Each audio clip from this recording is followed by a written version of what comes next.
There is a high signal quote frequently attributed to St. Francis of Assisi that's worth noting, even though it probably evolved from later writings of the 19th century art critic John Ruskin. The progression is a perfect framework for our talk today with Kevin because it delineates the laborer from the artist, the thinker from the doer. I paraphrase. He who works with his hands is a laborer. He who works with his hands and his head is a craftsman. He who works with his hands, his head, and his heart is truly an artist. Kevin, my brother, I have been waiting for this conversation for a hot minute. I've been a consumer of your products. I've owned K-Swiss. I've owned Piloti. I love car design, and I am fascinated by what it is that you do for a living in teaching and in product creation. So thank you. My pleasure. It's really exciting to be here. I appreciate the time. As I like to say, time is valuable. You have gifted us with yours, and I take that with a sense of gravity. And with that, I'd like to start with a three-part signature question. You're welcome to tackle it any way you want or not at all. And we're going to dive right in. Okay. Kevin Beard, who are you? Who have you been? And Kevin, who are you becoming? Well, currently, I'm a designer of designers, meaning that I'm a professor of industrial design at ArtCenter College of Design in Pasadena, California. And I take great joy and pleasure in creating the environment that teaches the next generation of designers. So that's where Designing Designers comes in. It's my fourth design career. So who have I been? I've been a designer. I've been an entrepreneur. I've been a musician. I've been a bit of a bum. Who will I be? Well, it's more entrepreneurship, more teaching, more creating this next generation of designers. So that's kind of the arc. Well, I appreciate that. And I appreciate that teaching is a matter of creating unto itself. If it's not the course curriculum, but it's a massive give back to the next generation. Yeah. And I appreciate that. Yeah. Our leaders, our thought innovators, that's what you're cultivating. So bravo to you, brother. Thank you. I enjoy it. It's very, very rewarding. Most of the time. Most of the time. I know that you have a graduation event coming up, and there's a lot of finalization of work being done. So a question for you. Robin Williams said something that gravitated and really pulled me in nicely. And he said something, and I'm going to paraphrase, but you're only given a little spark of madness. You mustn't lose it. And Kevin, you spent decades inside institutions, corporations, academia that are structurally hostile to madness, my opinion. Where does the spark live, and what do you have to do every day in your fight to keep it alive with not only yourself, but your students? Man, that's a complex question. I think trying to keep it alive for yourself generates everything else. So if I can find the joy in creativity every day, no matter at what level, then I think that translates well into teaching. It translates well into entrepreneurship. It translates well into creating products, services, brands. I think within that, though, you have to have a set of almost design values, what you believe design can be and what it can do. And that's a bit esoteric, but also very practical too. There are things that design cannot do. But mainly, I think what we're trying to do with design and trying to keep that spark alive, the Robin Williams spark, is, what's around the corner? How do we keep creating desire in products and services? And that, to me, is the key to it all. I appreciate that. And I wonder a lot about desirability. There are certain products that culturally move us. I think 2007 and the iPhone collapsed an existing category. It changed human behavior. And then I look at other products that are functionally competent, like the Motorola Razr era, which was technically fine, but culturally forgettable. Yes. What is it that differentiates great design that moves cultures and desirability from functionally competent designs that transact but are forgettable? I think what it really comes down to is desire has to be baked in, but desire has to be caveated in a way because it has to express the brand and the product's values. And those values have to be shared with a targeted consumer group. When those two things align, that's when you have kind of it's like a spillover effect. What I try and teach my students, because it's what I've learned in decades of doing this, is if you can identify a consumer and their values and you can express where your values as a brand, as a designer, meet those consumers and are aligned with those consumers, that typically has a very strong story. And those stories become appealing, they become aspirational, and that's where you can spill over into a wider market. And to me, when it has that significant connection, that's where you get these big cultural shifts. So the iPhone, no buttons, completely smooth, fit it in your pocket. You can handle, I clearly remember, and this is an interesting way to think about it since you brought up the iPhone specifically. Back in the BlackBerry era, I was in New York with my PR guy from ArtCenter, or sorry, not from ArtCenter, but from Piloti. And we were standing on a corner in Manhattan going to a meeting. And he said, "Hey, I just got the new ad program. You want to see it?" And so he pulls out this iPhone that he'd gotten a couple of weeks before. And I'm looking at a PDF on a street corner in Manhattan, and I've got a BlackBerry in my pocket. And I thought, uh-oh, the world just changed. And it was that instantaneous because you're looking around, you're going, I am actively interacting with what I need to do visually. It's not just text and email. And I can zoom in on it. I can critique it on a street corner in Manhattan. That was shocking. And, that kind of experience, I think, is what everybody had when that thing came out.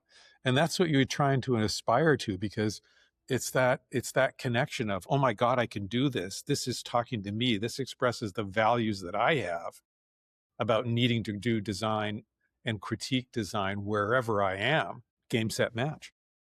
Wow, brother, I appreciate that you start with values, and for some, value is a price point. But when I'm taking from you, value is an emotional Yes. response. It's what's Yes. core to your beliefs and your worldview. Absolutely. The price point just puts it into the context of what the consumer can afford for what they're willing to pay for a certain level of whatever it is, materiality, functionality, whatever that is. That is a result of the beliefs. The beliefs have to come first.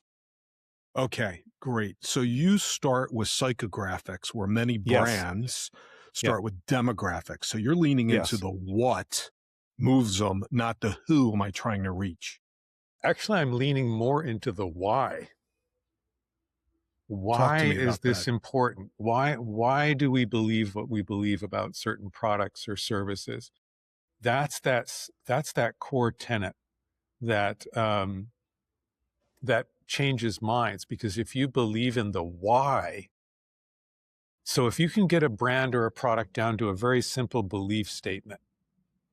So with Piloti, for example, we believed that car culture was universal.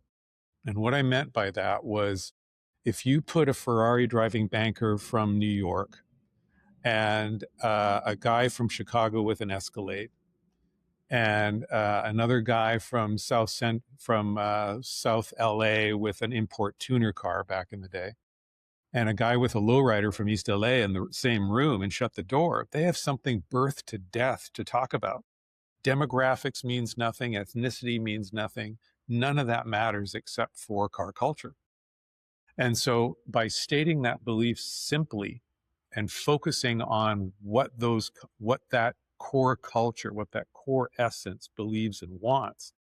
Now all of those different disparate demographics now have something that they can understand in common. Now, that was unique to Piloti, but that is, in a way, that's the way Apple operates. That's the way a lot of brands that have the spillover effect operate. They're looking at the psychographic, not the demographic. Let's lean on that for a moment. I'd like to get your take on market validation and market meaning. The why is very important to me in the work that I do, whether it's commercial sales, business development, because I think it creates a relationship, not a transaction. But Yes. many of the brands are tied to PE, margin calls, quarterly backlog, so forth and so on. The tension between market validating the work, and the why and the values and that discovery. With your experience with Piloti, I'm curious to hear how that played out and where the sacrifices were made in the design process to serve that beast of money, shareholder, return on cap invested, so forth. I think when you do it well, if you really have that why, that Simon Sinek why, firmly built into the company, then everything else falls in place. You end up not really sacrificing. Of course, when you're building products, you've got to say, okay, I need to change the stitching margin here. I can't afford this material, but I can do this.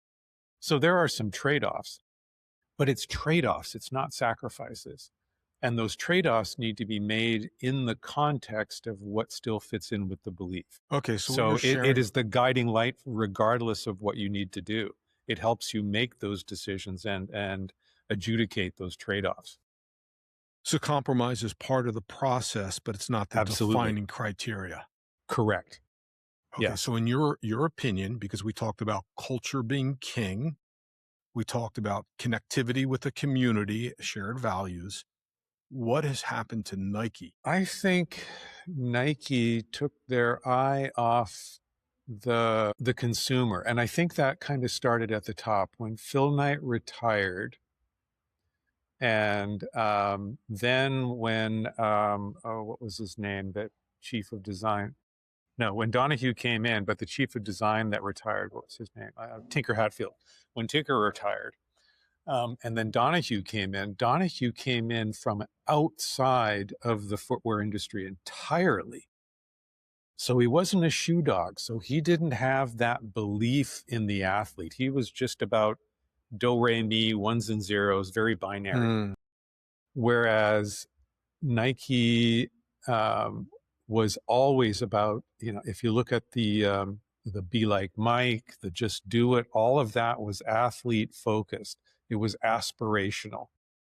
When Donahue came in, it became all about trying to feed the hype beast and trying to shift the company from a retailer-based model to a direct-to-consumer based model. And what ended up happening is that now those kids that would come in and see the new Nike and, oh man, there's only a certain number of pairs of them. Now they're everywhere, and that relevance and that desirability evaporated. And so in a way, Donahue squandered a bunch of goodwill. That's one man's opinion, right? Designers' opinions are like belly buttons. So there's my belly button. No, I appreciate it. And I value your point of view. And I'm curious what the design lesson is here, because I look at CEO Donahue. He went DTC first, pulled back from wholesale. I thought it was an interesting theory. I thought it was catastrophic in execution. Because I think people have to touch and feel and have that lived experience, not strictly digital. But I don't know clearly, and I'm curious what your take is on the design lesson learned and your understanding about distribution as part of the product and design process. Well, part of what happened there, and again, this is one man's opinion, part of what happened there is that they put innovation on the back burner. They were mainlining Dunks and Air Force Ones and Jordan Ones in every conceivable colorway, trying to compete in that hype beast reseller kind of world. And as a result, when you're only selling legacy product, there's nothing new to become the new legacy. And now Understood. you're So cooked. let's Now you're bring this full cooked. circle. So let me ask this question, because you started the conversation explaining great design as being value driven and culturally part of the DNA. Does that inherently mean that Donahue punted on the culture and the DNA and just chased the profit? An Absolutely. opinion. Okay. Absolutely. And I think if we contrast it with Apple, Tim Cook did it really well. But if you were to Interesting. ask my students 10 years ago about, and I've done this in the classroom just as an experiment. If you ask my students in my business classes 10 years ago, if you said, would you buy Apple or anything else? And they're like, only Apple. Now, because nothing has been new out of Apple, it's just a rehash of what already exists. Granted, they're $1 trillion business and logistics was Cook's thing, but product has taken such a back seat that now when I ask my students, do you care about Apple? They say, not really, no. And I see it in the classroom. It used to be when I started teaching 12 years ago, every kid was using a Mac. Now, 1 out of 3. So it is a remarkable sea change. Now, with Tim Cook retiring and them putting one of their old time engineers now is going to be the new CEO, do we go back to a more Jobsian kind of approach to innovation and driving new products that creates that desirability with Apple? We'll see. But I think it's when you start chasing purely numeric outcomes and you lose that core belief of what the brand and the product means to the consumer and where that shared value is. When you step away from that, that's where, when companies get big enough that they are tempted to do that, that's where things start to go sideways. They may become more profitable, but they come, in a lot of cases, more relevant. So Tim Cook is an example. Yeah, Massive he's an example of acceleration. an acceleration, but he did, to his credit. I mean, the fact that he took what he had and turned it into $1 trillion company. Mm-hmm. But when I ask my students, they just look at Apple as just another laptop. Well, that's the dueling sword, and that's what I'm really Yeah, curious about. Does that yeah. inherently mean that culturally important products cannot coexist with massive scale and accelerated growth? I I don't think so. I think you have to find the balance. Nike did it for a long time. Apple did it for a long time.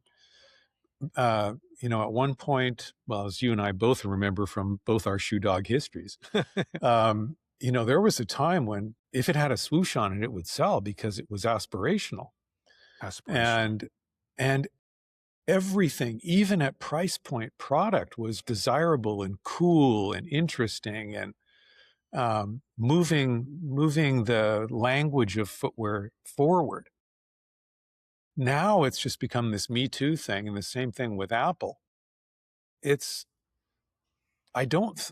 But if you look at earlier in their histories to kind of answer that question, that explosive growth when the founders were still involved and that belief was just central to everything, that's when all the explosive growth happened. Everything else after that is more monetary growth, more refinement, logistics, pricing, economies of scale, all those kind of business side things. All important, but I think that companies can remain relevant longer. Well, maybe this is Polaroid and Kodak, missing digital altogether, Yes. right?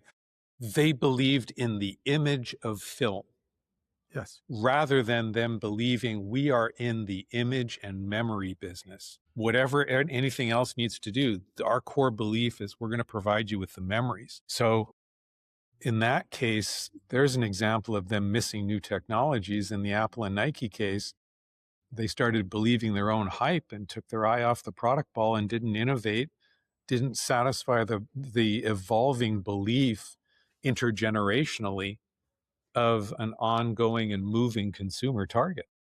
Well, there you go. So you're speaking about values being adaptive and flexible to where the audience is moving and not being rigid and preaching. And I appreciate that. I look at On Running, I look at Hoka, I look at New Balance, I look at Aloe, just to name a few from our old classification.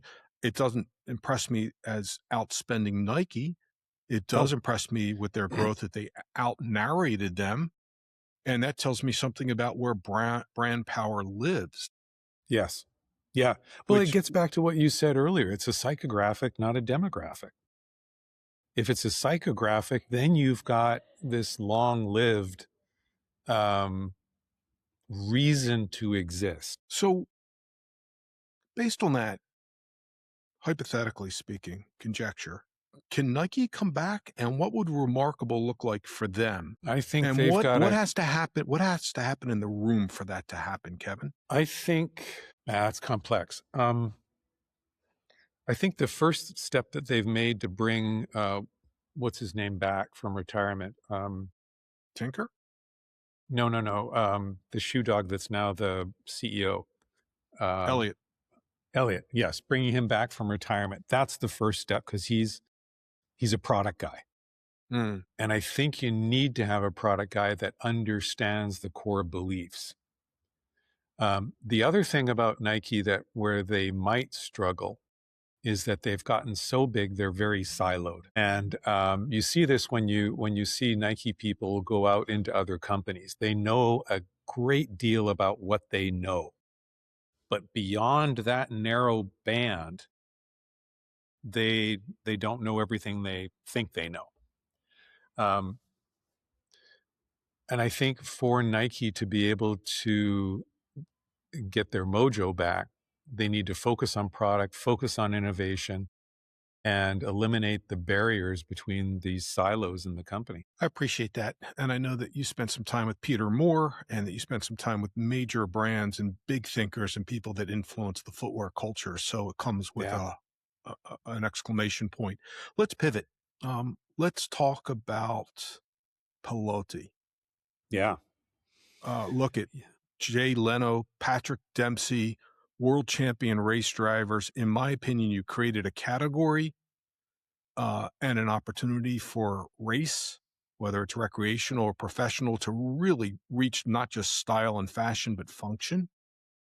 What did that experience teach you about the relationship between being obsessive about product and market creation? I think it's, I don't think it's, I wouldn't phrase it as market create. I think it's market observance.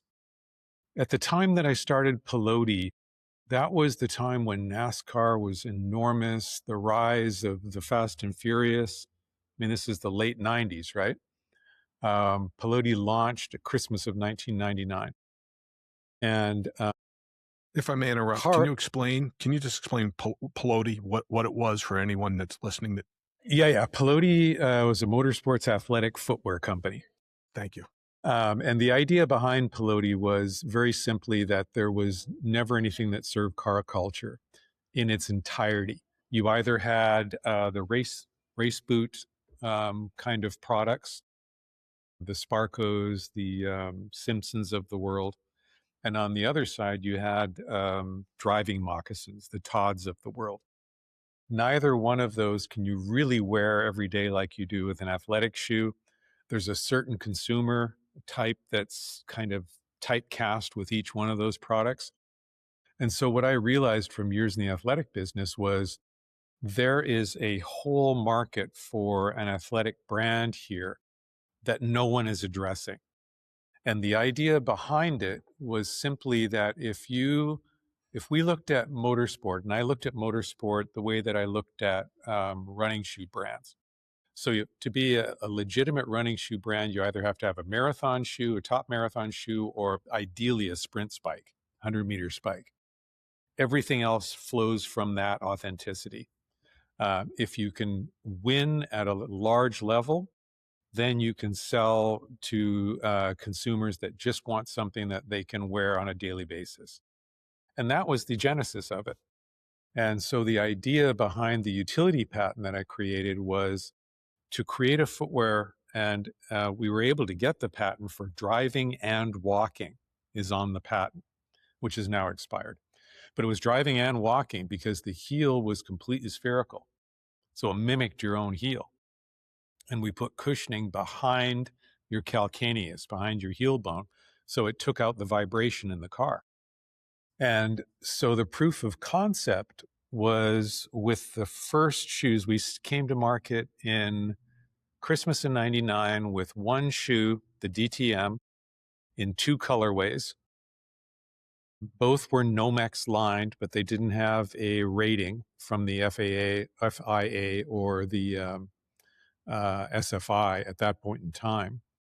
And the idea was that you could wear this shoe, you could race in it up to a certain level, but you could wear it every single day as your athletic shoe, and identified who you are.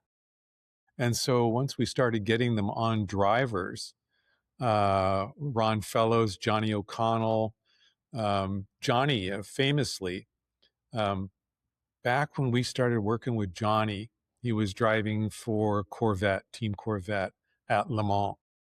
And every year after Le Mans, he would have to take a couple of days off just to recover, because at an earlier part in his career, he'd had a big crash in an Indy car, an open wheel car, and his feet were kind of messed up.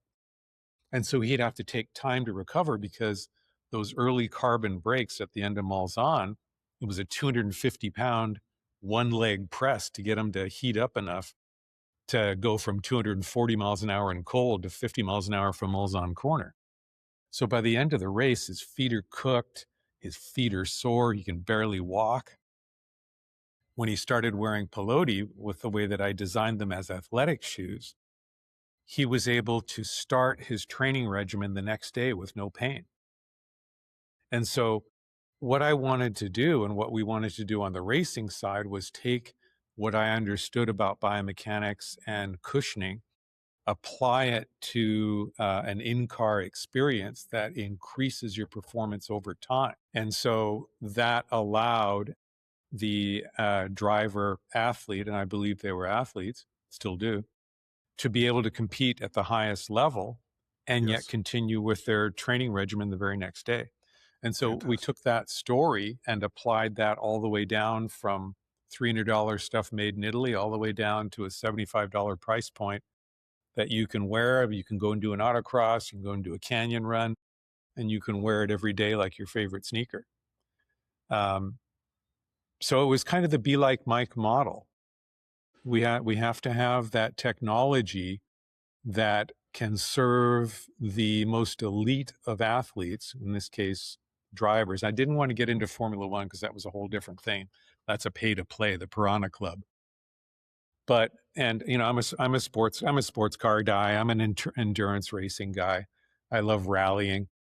And so Colin McRae wore our shoes, and you know, it was just this whole crazy thing. So, but that proof of concept allowed the regular driver on the street to be able to go, yeah, they're expressing their belief in product that makes sense. Therefore, I trust that that belief is expressed in what I'm going to buy. And that was the way we founded it and ran it. Every decision was made that way. The naming of the colorways, the box design, everything was based on that belief. All culture-driven, value-based problem solution identification. Correct. Got it. And so you ran it from 99 to about 2012 when it was acquired by Canadian Tire Corporation. Is that correct? Correct, yeah. Question for you. You sold to the Tire in 2012. Walk me through the exit decision. And was that a relief? Was it grief? Or was it something more complicated? Much more complicated. We survived, and I've never spoken about this publicly, so this is the first time I'm saying this publicly, so it's a little nerve-wracking. Opening the kimono, as it were. But we survived the 2008 financial meltdown. But we needed another slug of capital by about 2010. So we raised another round.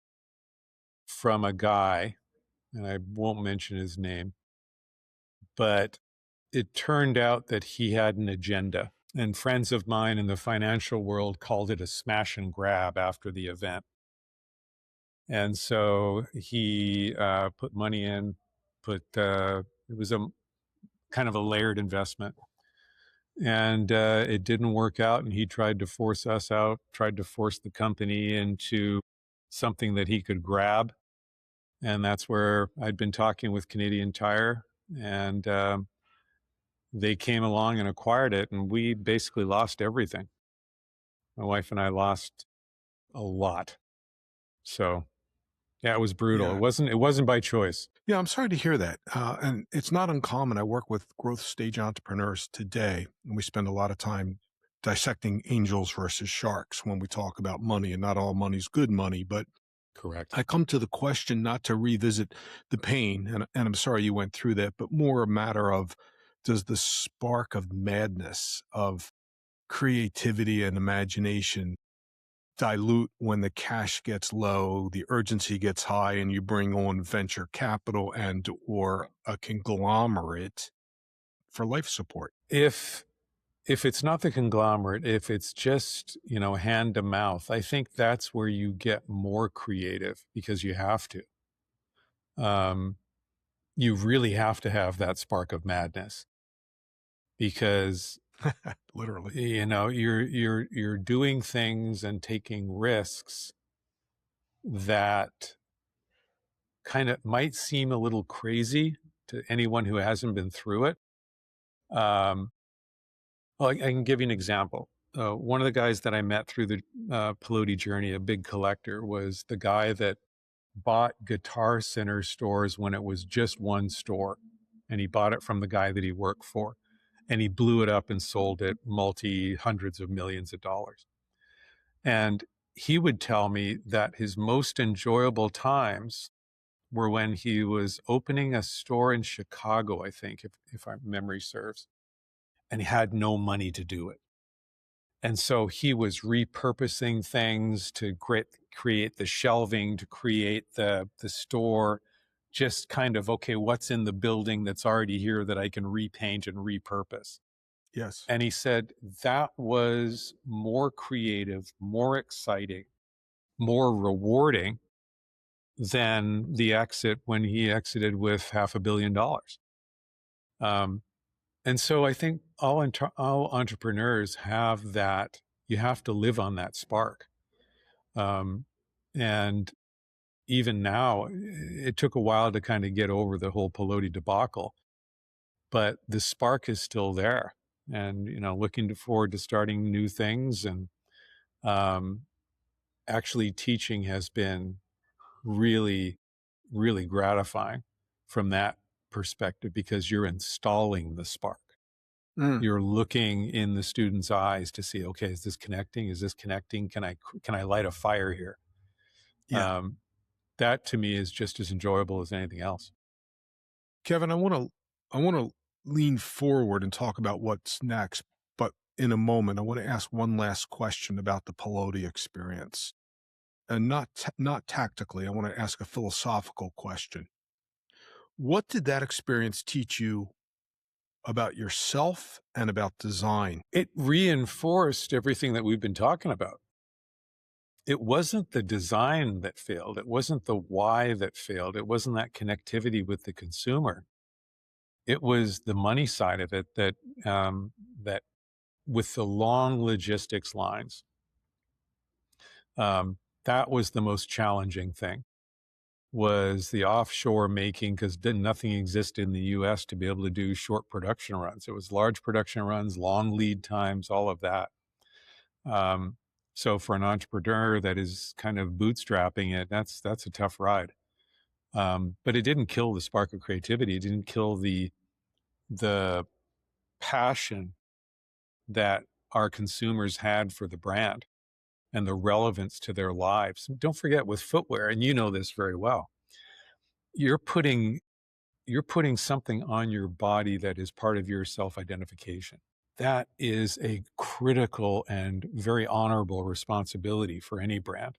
And if you lose sight of that, you lose sight of your customer. We never did. We never lost sight of that. Um, what's happened in the meantime, I'll leave that up to other people to decide. But we really focused on, even in the most challenging days, of, okay, we've got to stay true to ourselves, true to our beliefs about what the consumer is all about, what we're all about, or else we don't stand for anything. Well said. I appreciate that. Let's lean into education for a moment and then get into what you're building right now. I'm curious. AI can generate a competent product rendering in 30 seconds or less.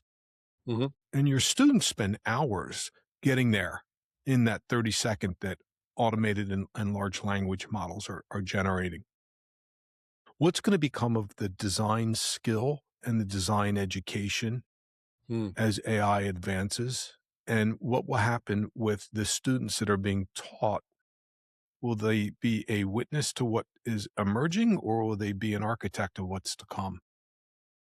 I think it's the latter, not the former, because AI only knows what it knows.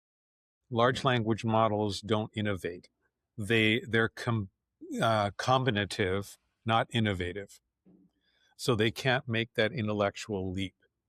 And so what we're doing is we're looking at AI tools as an enhancement. And, this discussion, I keep telling my students that we've been through this before.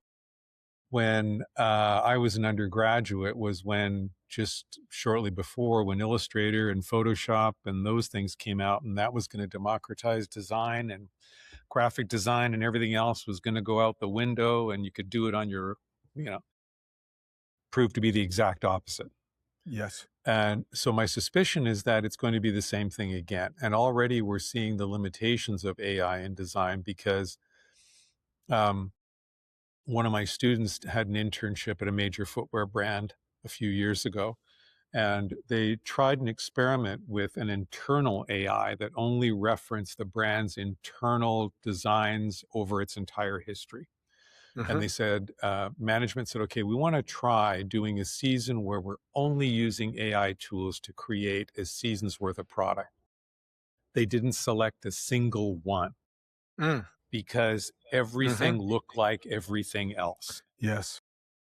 And so using it as a tool to help co-create, or using it as a research tool if you're using AI agents, which I think is a big topic, that's where it can expand the skill set, but it doesn't replace the skill set. And the way that I'm thinking about AI as far as a visual tool, I can imagine that there are going to be some companies and products more on the um, commodity side of things. So I can imagine a Walmart, for example. They need to design new garbage cans. They use AI to design the garbage cans. That's good enough for that consumer. It's inoffensive, it's pleasant, but it doesn't have to mean anything. Whereas branded product is always going to need to take that next leap. And any AI tool is going to be used to enhance that designer's taste. AI doesn't have taste. That's the big That's the difference. madness. That's the je ne sais quoi that I'm so hopeful for, the humanities Yes. and what you're teaching your people. That's the spark. That's the Yes. Robin Williams spark. Yeah. Awesome. To that point, tell me about your current work, what problems you're solving, and what's pulling your full attention when you're not teaching. Well, with the teaching, I'm finally taking a sabbatical this summer.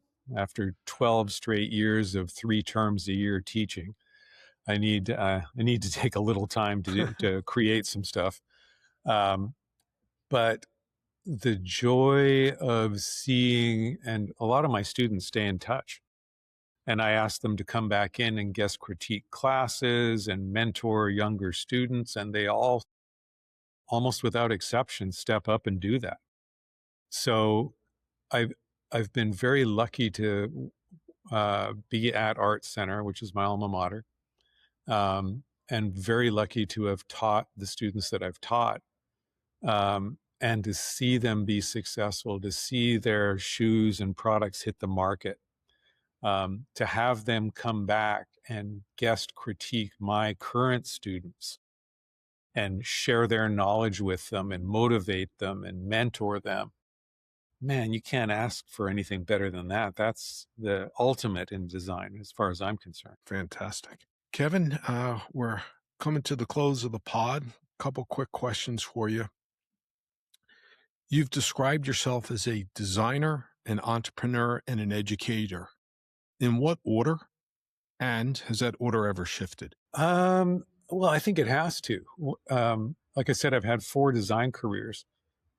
Started out doing freelance work and designing, and then became a corporate designer, and then became an entrepreneur and founding a brand, and then an educator. And now I'm back to entrepreneur with Aerodrome, the aviation app that where my partner Leif Iverson and I have founded.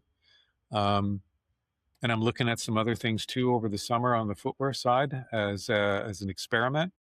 But I think that as long as, that opening quote of Robin Williams, The Spark, that's the absolute truth.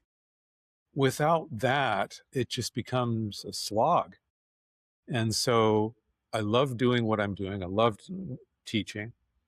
I'm missing that kind of buzz of creating something that consumers love and buy and take on and use and enjoy.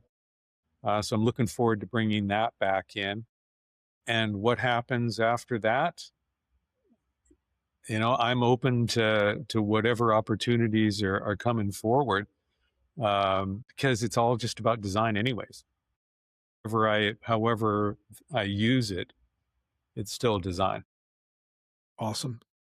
Kevin, who today, right now, anywhere, any category, who is designing with that spark? If you can name a brand, a person, or a thing that is genuinely remarkable, and tell us why. Oh boy, that's complex. You ask good questions. You've been doing this a while. It's kind of a multi-part answer. I think aesthetically, brands like Ferrari are taking big risks because they can. But if I think about design as innovation in a very holistic sense, then I kind of think of Tesla in a way, not just because Franz von Holzhausen is a classmate of mine, as the VP at Tesla, but if you look at the Model S, it looks just the same. So from an aesthetic standpoint, it has evolved very subtly, but 98% of the parts are different, something like that, some huge percentage. And I just saw something recently where they've reduced the number of parts from something like 5,000 to 3,000. So giving that consumer that much better of an experience. So everywhere along the line, a brand like that is rewriting what it means to have an automobile. I think in the footwear space, Hoka innovated with, the big stack from trail running. Has that run its course? Everybody's copied him. On is doing something interesting, but they're still both in running. So do they stay the course in running and just own that? Do they innovate there? Do they create within that genre of footwear, that category, something that is so desirable it's irreplaceable? Right. Or do they have to grow? In other words, it's not only the consumer that's going to force them to move, but it could be the market that forces them to move. It's not just aesthetics alone. I think for me, having created a brand, I can't divorce myself from the combination of aesthetics and how things are made and why they're made and how they make people's lives better.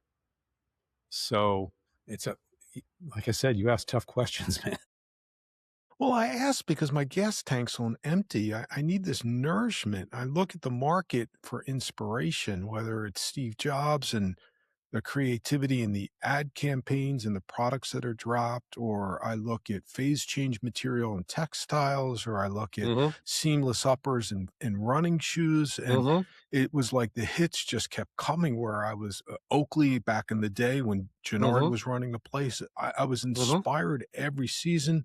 I Mm-hmm. coveted the lookbooks and the catalogs. And today I'm like, where do I lean outside of maybe some technology for deep inspiration and emotional nourishment? And I'm not finding it. And I don't know if it's my age or what it is, but I'm hungry. No, no, I think you've got your finger on something. I think it's, and I've been thinking about this a lot recently, especially, our AI discussion. It's, for the longest time, we've been chasing low cost production in a very traditional way. And I Mm, mentioned Tesla because they have revolutionized how cars are made. It's just so underappreciated what they're doing. But I look at something like um, 3D printing and 4D printing and what On has done with their spray tech technology. And I think, well, wait a minute now. Are we still married to high volume, high hand making as a percentage of manufacture? And this is this footwear space. Um, Or can we imagine smaller production runs produced closer to market, almost on demand, almost a cook to book scenario? Because I think what's happening with Gen Alpha, and this is my suspicion, I don't have any hard data on it, but it's my suspicion, is that they are going to value the exact opposite of what Gen X did and what Gen Z does. mm. So fast fashion is already out the door, right? That consumerism. Are they going to value this singular product that I can get that is responsible? It's made of one material. I can recycle it easily. It's something that maybe I pay a little bit more for, but it has better value. I have fewer things, but they're of higher quality. I suspect that could be where we go. So how does that affect a behemoth like a Nike, where their whole game is in the large volume, high production, 2,500 pairs per day on a single production line kind of model, versus 300 pairs a day in a room full of 3D printers? I don't know, but I can imagine, based on the stuff that MIT has been doing with 4D printing, we can control not only what the printer can produce as a whole piece, but imagine with AI as a tool, now we can intentionally design in imperfections. There you go. So, and here we go with this. What do people value? Do people value a perfect piece of silk that is machine made? Or do they value a handmade piece of silk with its flaws and its character? I think this is where the next development of product design and use of AI in production, the more handcrafted it appears to be, or in fact is, the more valuable it's going to be.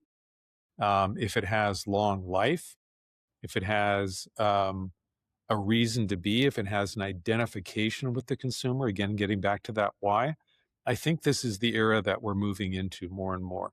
Nothing I can put my finger on it for hard data, just a designer's intuition based on kind of what I'm seeing and feeling. Let me underscore that intuition and with an exclamation point and a celebration. And the answer is unequivocally yes. I'm seeing a variety of things happen in the marketplace. Lab grown diamonds are not being sold at the rate of organically produced diamonds. Uh, Younger generations are going back to LP and analog sound, not digitally synthesized sound. There's a Yes. reason for that. So categorically across that line, we're seeing a variety of crafted, handmade, humankind products start to elevate. Yes. Now, well, will that resonate and scale? Will that be predictable, repeatable to feed Wall Street or the PE cap? I don't know. but I'm really close to the street and track this really carefully. And what you're sharing is resonating. I'm holding out and I'm hoping that we see these small pockets of makers emerging with heirloom quality product and a value where it's not fast fashion any longer. It, there's pride and ownership and brand association, which seems to be waning today. But every individual's their own brand, their own influencer, unlike when I was coming up and you were, where the brand was king. So I don't know how that's going to play out, but it's an interesting conversation. It's one that I share with clients and brands quite regularly. And I appreciate the way you're leaning into this and bringing your students along to think through these problems as they're learning the fundamentals of great design and commercial success in our changing market. Yeah. Kevin, to that point, if someone wants to contact you to follow your work, to grab you for a consultation, a collaboration, or simply to send their kids to learn from you, how would you like one to go about doing that? I, I'm kind of a technophobe, which is really funny considering I'm playing with AI. Best way to reach me is through LinkedIn. I'm on LinkedIn pretty regularly. That's where I share my students' work. That's where I try and make connections for students and for design in general. They can also reach me through ArtCenter. You can see faculty on the ArtCenter website at artcenter.edu. And that's usually the best way to get a hold of me is one of those two sources. There will be one more. There will be aerodrome.com or aerodromeusa.com. Kevin, thank you. I will be certain to include this in the show notes. Friends, family, and cohorts. This is the Fight or Flight podcast. Today we spoke about the provocation that Robin Williams put before us and the need for a spark of madness in every design attribution. Kevin is a survivor of entrepreneurship, venture sharks, and everything in between. He's an educator, and he sits in our room running stories and experiences that are exceptional. I appreciate you, Kevin. Your time is valuable. If friends, family, and cohorts, you enjoyed this podcast, please subscribe, like, and tell your friends. I'm terrible at self-promotion, but Savannah and Alice are killing me for not mentioning that, so there it is. And that's a wrap, my brother. Thank you. Thank you, man. I appreciate it. And I look forward to talking with you again.